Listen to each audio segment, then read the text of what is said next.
Many people say the Bible, it was written centuries after Jesus. By that time, everything had been embellished, exaggerated, or simply made up, right? That may sound logical, but is it true? In this video from 2020, we'll dive in one of the most frequently asked questions. Can you really trust the sources of the New Testament? If you find these kinds of questions interesting, do subscribe and click on that notification bell so you don't miss the next episode.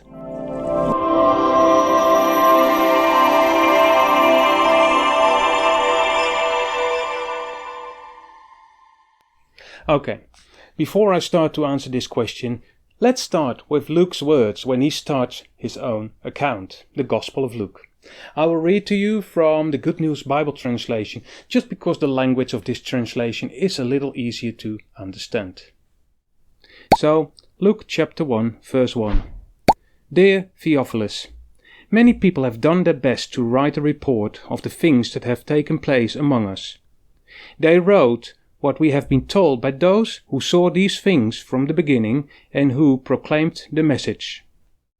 And so, Your Excellency, because I have carefully studied all these matters from the beginning, I thought it would be good to write an orderly account for you.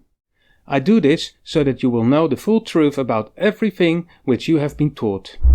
So, contrary to all the allegations, the New Testament are without doubt historical. The New Testament documents are all written during the 1st century AD, and as such the people, places and events reported in the New Testament are all well attested, even if other sources never mention certain names. And it becomes even more interesting when you realize that in that time people had very little contact the way we have today. Think about email, telephone, video calls, WhatsApp.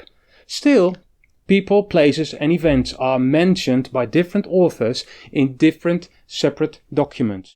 Also, numerous individuals mentioned in the New Testament documents are indeed also attested by other ancient writers and on coins and stone inscriptions dug up in the ancient Roman world.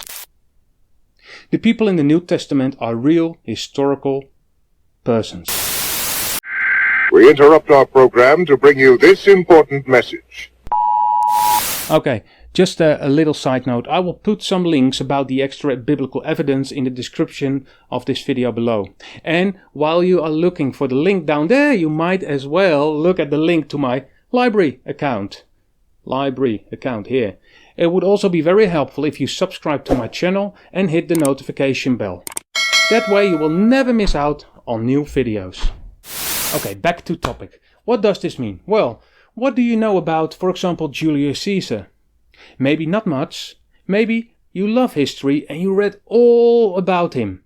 In any case, you can know about him because of historical documents as well as archaeological and circumstantial evidence. Now, before I continue, you need to realize that this question can be dismissed quite easily. It is a common fact that the New Testament was written closer to the events than any other ancient event in history. Also, more copies of the New Testament manuscripts have survived time and decay than any other manuscript copies in existence. And this goes for secular and religious. So, this knowledge alone should be enough to call the dogs off.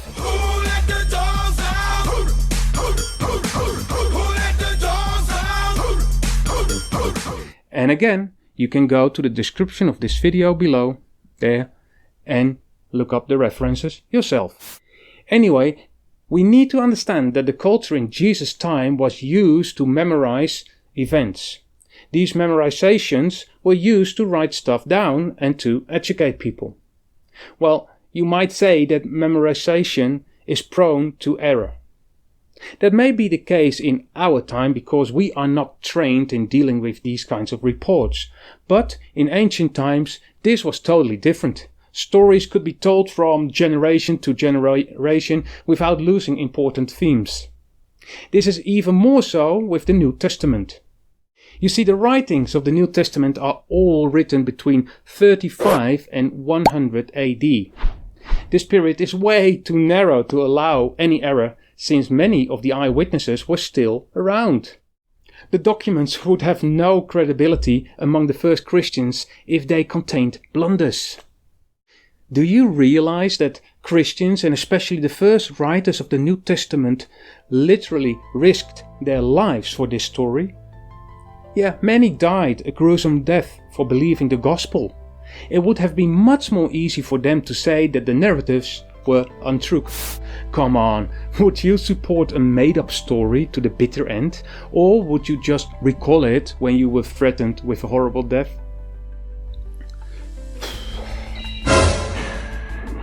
Honestly, I do not know why people still come up with this argument.